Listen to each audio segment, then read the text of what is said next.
When you live with constant feelings of suicide, ideation, depression, and self-harm, it's sort of hard to relate to um, social workers or your friends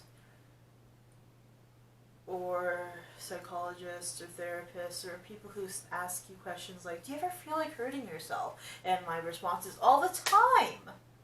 Do you ever feel like committing suicide? Or have you ever thought of suicidality? I'm like, yeah, sure. And sometimes people get a little scared, or sometimes they don't necessarily believe me.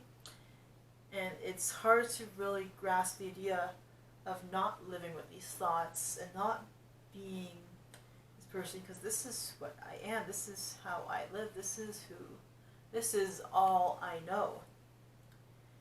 And so when people look at me and they think, and they get scared for me, I'm just like, yep, whatever. This is who I am. Sorry. And that kind of attitude sort of distanced me from people.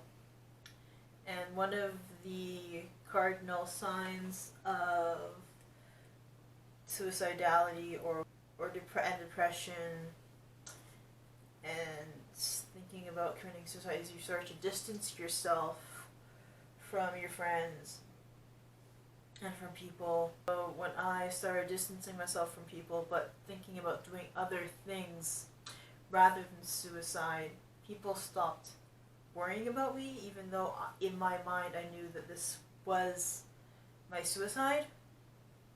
In March of this year, just after I lost my last job,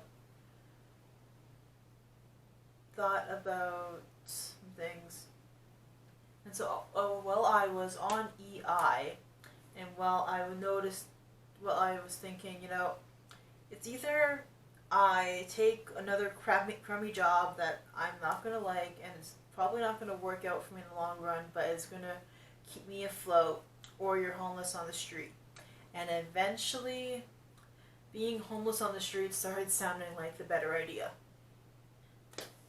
And I started thinking, if I'm going to do this, I'm going to do this in style. So I started buying some stuff on Amazon that I felt like I knew I would need these items if I was going to be out on the street or lost in the wilderness.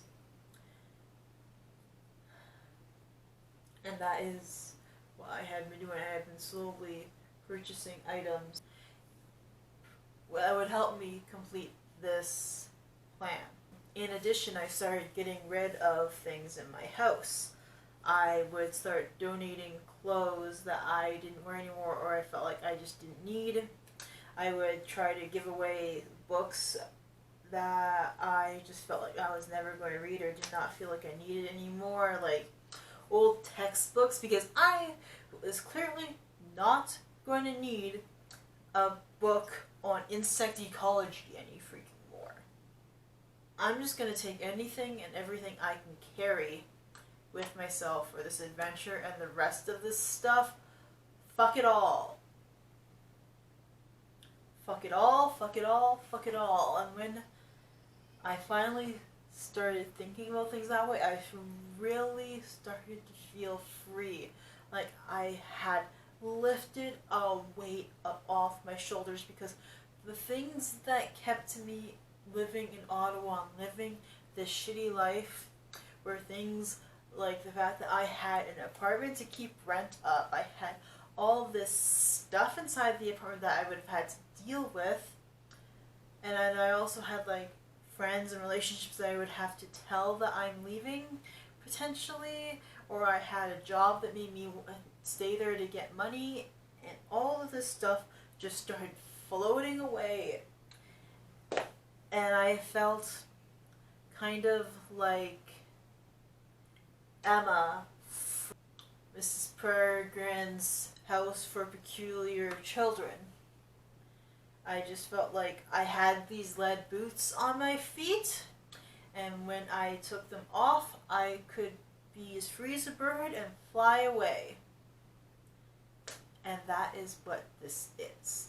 One of my favorite movies was Into the Wild, of freaking course. And I watched the movie, became obsessed with the protagonist and his wanderlust and his need for adventure and him just dropping out of society and huffing it to Alaska and making it out in the wilderness. And I felt, I kind of want to do this adventure. But he also did that back in the 1990s, before the internet, before cell phones even, before carrying around a laptop computer with you anywhere and everywhere all the time. We're just so connected nowadays that it's just much harder to just find yourself lost in the wilderness as he did.